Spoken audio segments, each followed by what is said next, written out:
Stay tuned for the Bulldozer Health Show, brought to you by Bulldozer Health Incorporated. The opinions stated on this show are not necessarily those of this station. All listeners should check with a trusted health advisor before following specific medical advice.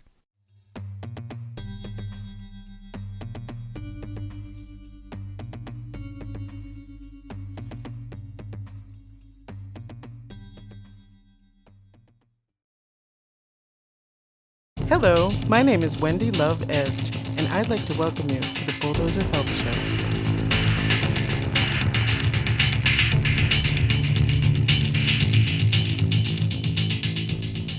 In this episode, I'll be interviewing Michael Galipeau. Michael is a speaker for the Helen Hudson Foundation for Homeless America, an educator and a healer.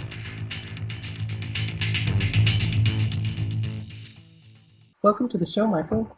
Thank you. So, first, I would like to talk to you about your T-shirt. Because I see that it's a T-shirt for the DARE program. Mm-hmm. And recently online, I saw that Jeff Sessions, the Attorney General for the United States, is interested in restarting the DARE program, which, in my estimation, was kind of a flop, really, with the way it was implemented. So I'd love to hear why you're wearing the shirt and what your thoughts are about it. Yeah, I think that it makes a really interesting conversation piece. And that's really what wearing the shirt is more about. I am against prohibition. I feel that it's an archaic way of dealing with, both social justice issues and public health issues. Mm-hmm. And with the data that we have now, that we understand more about neurobiology, that we also understand that addiction is a human disease that affects people differently based on their genetic predispositions. And it's a way of starting a conversation about talking about treating public health issues as public health issues and ending prohibition. And if we were to implement a program like DARE with today's knowledge, what we have now from science, we know much better how to address these issues. And especially for areas around like medical marijuana and patient rights, when you start to address prohibition and ending prohibition, and treating things as inalienable human rights as opposed to just patient rights, then you reduce stigma for patients. You reduce stigma for people who are looking to get treatment.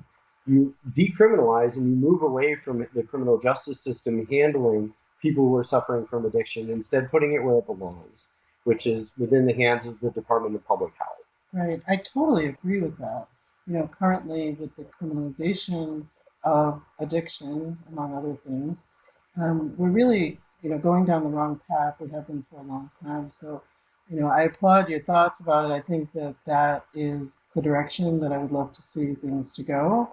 I'm not so sure that Mr. Sessions has that in mind, but with people like you and others, with the activism, including myself and Bulldozer Health, we're all really for ending prohibition. That's really the first step. So maybe the new implementation of this program could be a success, So thanks for your thoughts about that.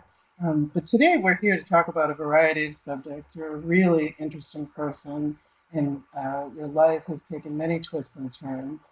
And I think that homelessness is a really important subject with regard to health. It's something that people are really dealing with, many people across the United States and elsewhere. So let's talk a little bit about your story, how it started, and then the direction that it took.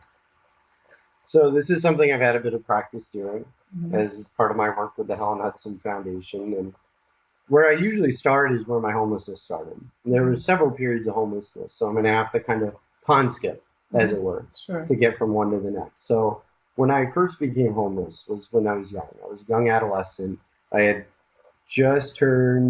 was about to turn 12. And my grandfather had passed away. This was in 1996. He died in June. My mother and I have been fighting about me going to caregive for him. I was the oldest child, and I was the only one old enough to go help my grandmother pick him up when he would fall. And so it started years of fighting. He was a cigar smoker. He was an alcoholic, and then recovered alcoholic. So I'm guessing there was some mixed history with him and my mother.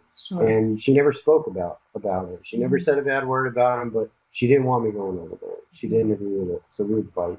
And finally, it came to a head. I had 2 paper routes. I was working. I was earning money.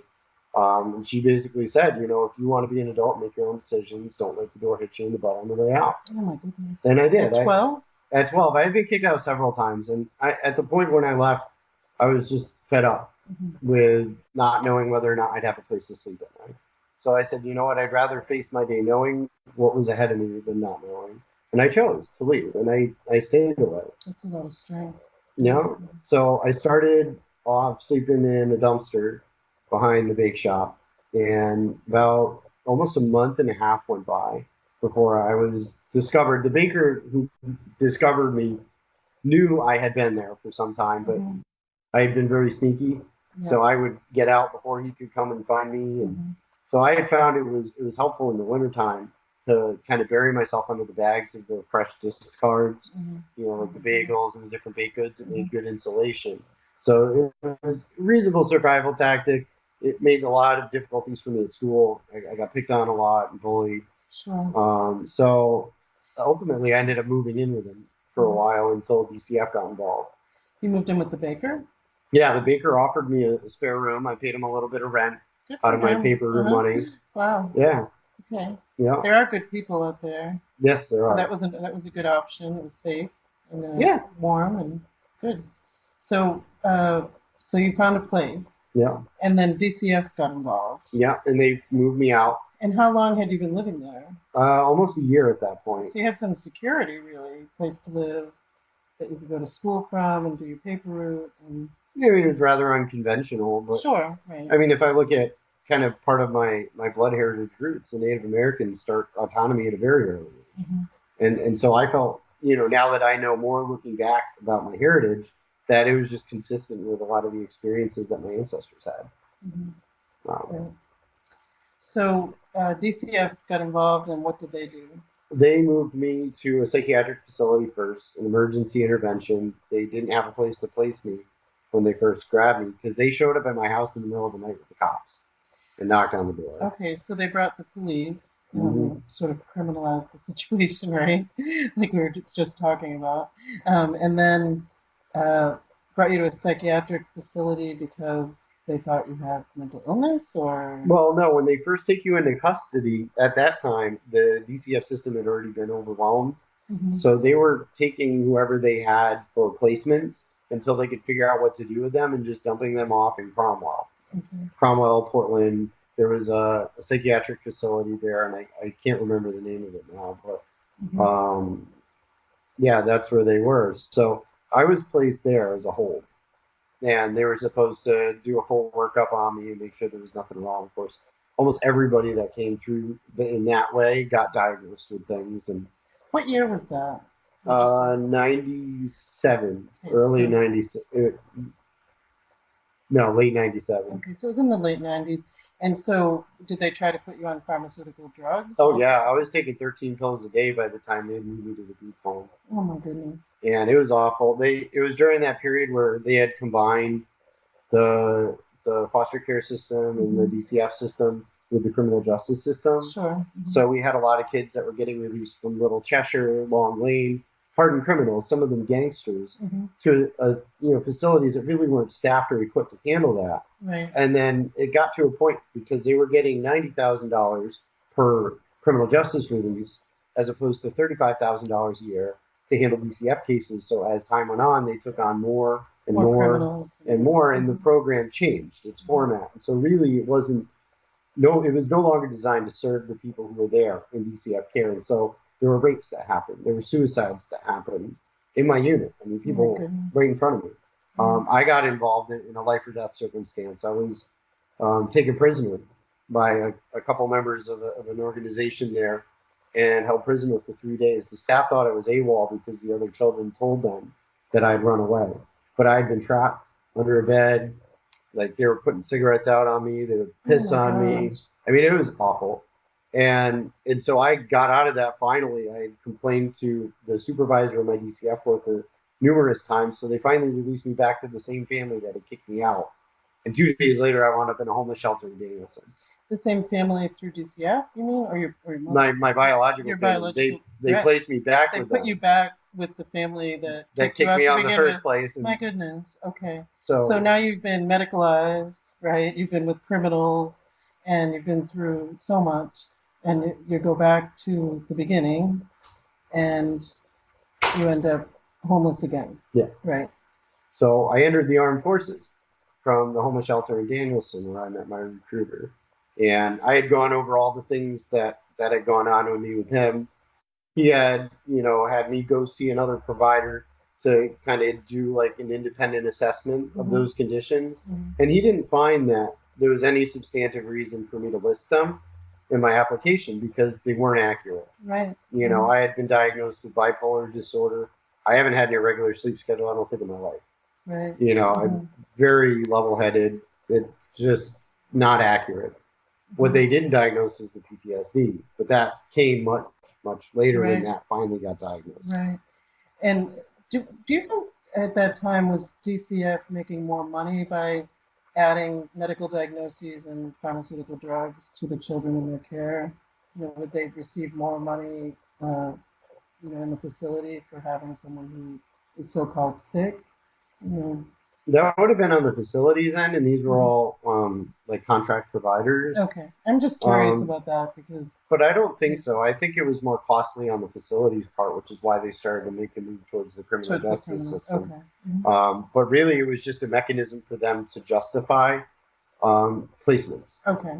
So you would get a diagnosis, they would determine that you needed a certain level of care, and therefore they could place you into this kind of a group home as opposed to that kind of a group home.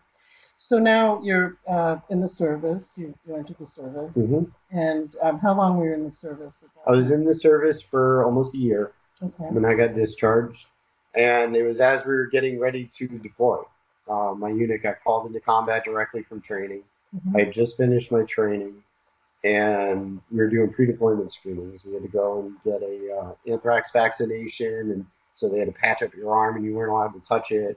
And during that medical screening process, they do an evaluation, a comprehensive evaluation of your records. And they had found the public records from DCF from when I was in care with the diagnoses that were on there and realized that those weren't listed in my file. They weren't waivered. So I got called into the colonel's office, and he basically laid it out flat. He said, these are the records we found. This is who had them. You didn't get a waiver, therefore you can't be in the service. Now, mind you, I had finished training, a distinguished honor graduate. I was at the top of the candidate pool, and I was ready to do land navigations to move into the unit. And I was at the very high end of the performance scale. And there were no incidences to justify it. It was just completely blindsided. So I ended up getting packed up, and all my stuff that I packed up for deployment was down in storage, down in the basement lockup. So they were supposed to send that stuff back. They didn't. So I got sent home, and I didn't have any records, nothing. I tried to enroll in a school program. I had to drop out of school because I couldn't get the financing through my GI Bill because I didn't have my documentation. I tried to go and get a job. I couldn't get a job because I didn't have a discharge paper. So many roadblocks. Yeah, I couldn't prove I was out of the armed forces, and yet there I was. All going back to the time when they took you, DCF came and took you from the baker's house that was secure. Everything kind of spiraled down, right?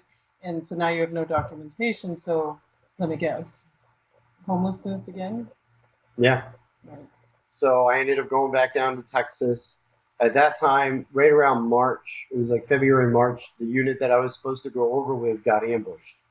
And some of them were killed in action. Some of my close friends were killed. One of the people that I used to go do karaoke with all the time, he was killed in action. Another girl that used to go to the bowling alley with us, she was taken POW. So these are people that you know. I was supposed to be there. And you would have been there. And the person that was doing my job was not qualified to be doing the land nabs, and it was human error that put them way out in the red zone where they shouldn't have been. But you know that was not your fault. You were pulled from that. I do now, but in that time, in that circumstance, I felt responsible, and I was horrified at what happened, and just going through things like one of my friends had come back and he had lost his leg from here down, and so from his knee down. And so I had volunteered to drive him back to his family in Colorado because he wasn't allowed to operate his motor vehicle, and the military wasn't providing support. for him to transport that motor vehicle. So luckily I was there, but it was so heartbreaking. You are listening to the Bulldozer Health Show. We'll be right back. Bulldozer Health Incorporated is a 501c3 nonprofit organization and healthcare reform initiative. The mission is to educate people about all available healthcare options, improve access to alternative healthcare, and to inspire people to achieve optimal health and wellness. Among our many programs are the Take Back Your Health America benefit concerts. These concert events travel from state to state, raising awareness and raising funds with free on-site sessions offered by healthcare providers, silent auctions featuring original art, products, and services, door gifts and prizes from generous sponsors, and a great lineup of musical performances. A portion of funds go to help individuals pay for alternative healthcare, including cannabis and cannabis legalization fees where funds are available. There are many opportunities for you to be involved. Please visit bulldozerhealth.org for much more information. Thank you for your time and energy, and take back your health, America. So let's fast forward a little bit. There's so much within that story that I think people could relate to some of it. And there's so much homelessness in the United States, in the world really, but let's focus on this country. And so you had one story after another of adversity and kept trying to pull yourself up. And now, as we sit here today, you've made a lot of positive changes and received some education. And so let's talk about that a little bit. We fast forward from being in California, you come back to the East Coast, and you start to educate yourself, right? And so what exactly did you do? Where did you go to school, and what kind of certifications have you Sure. Yeah, I've done quite a bit of education. I took a 2-year degree from Quinebaug Valley Community College. I then continued through my bachelor's of social work at Rhode Island College, where I just graduated summa cum laude. Congratulations. Thank you. And I accepted a role with the Helen Hudson Foundation as a speaker. So we go and we educate people in the local school systems about homelessness through narrative. So through telling our stories, through the humanization of homelessness. And I think that's what we lose touch with a lot of times as we move through into this new technology area, where we lose that face-to-face human interaction. It's a lot harder to ignore a problem or to dehumanize something when somebody is looking you in the eye and telling you their story. It's deeply personal. Right. You are listening to the Bulldozer Health Show. We'll be right back. Hi, I'm Wendy Love Edge, and I am the host of the Bulldozer Health Show. The Bulldozer Health Show is a podcast, television show, and radio show, and we produce it in many different formats so that we can reach as many people as possible and educate them about all of their health options, especially natural health options. I love to interview alternative health providers and get really up close and personal with them, find out why they started doing this type of treatment, the science behind it, how it could help someone to improve their health and wellness, and what a person could expect when they go to see them. I also interview activists for all different types of health-related causes, such as Lyme disease, cannabis, just to name a couple of things.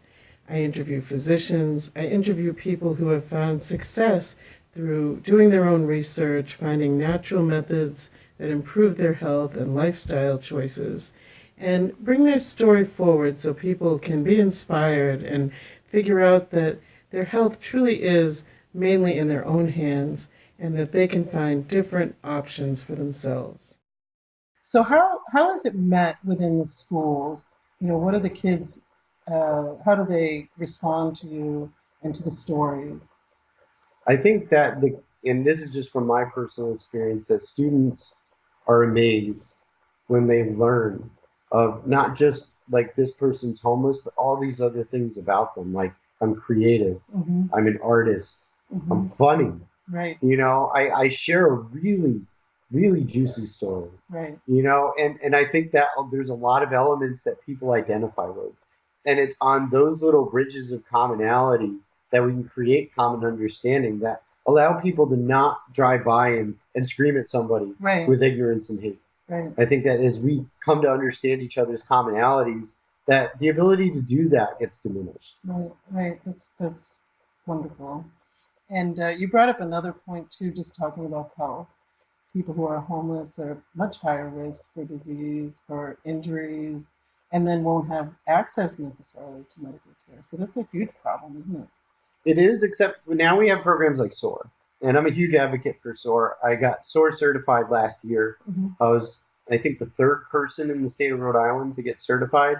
And what that is it's an expedited process of consideration to work directly with an advocate who has a direct one-on-one relationship with an adjuster at DDS to expedite access to Social Security benefits so that way we can get people basic access to resources in the quickest and most efficient manner possible. Right. Wonderful. You are listening to the Bulldozer Health Show. We'll be right back. Don't wanna live in the shadow. Now you found a brighter day. Let's find the strength we need to cast all our fears away. There's a power within us to live and light our way. We can hold it like a fire, set beside the blaze. We can take back our power.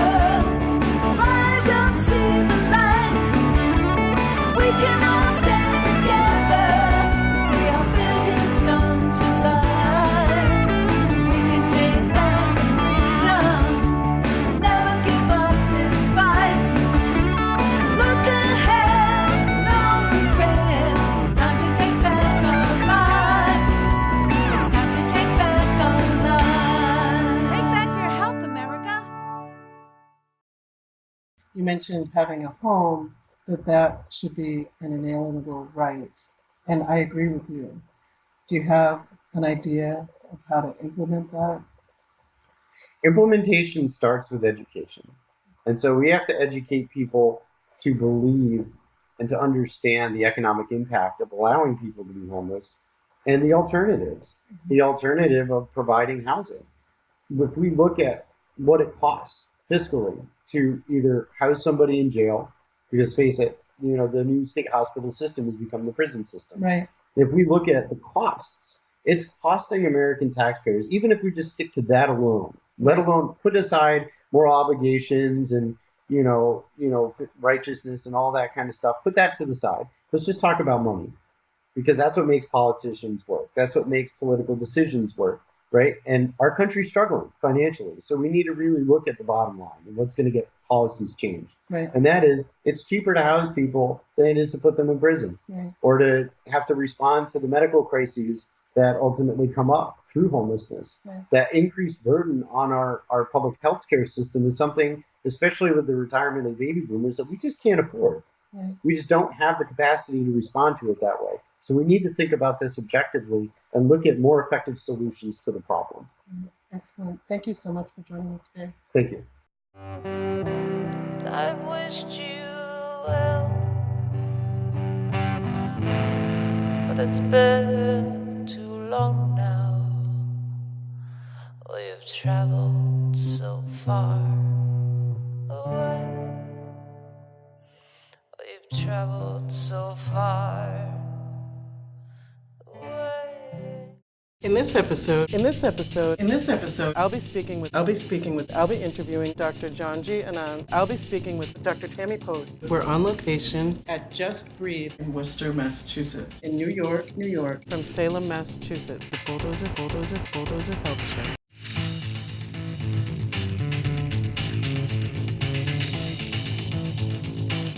Bulldozer Health Incorporated is a 501c3 nonprofit organization and healthcare reform initiative. You can find us at bulldozerhealth.org. Take back your health, America.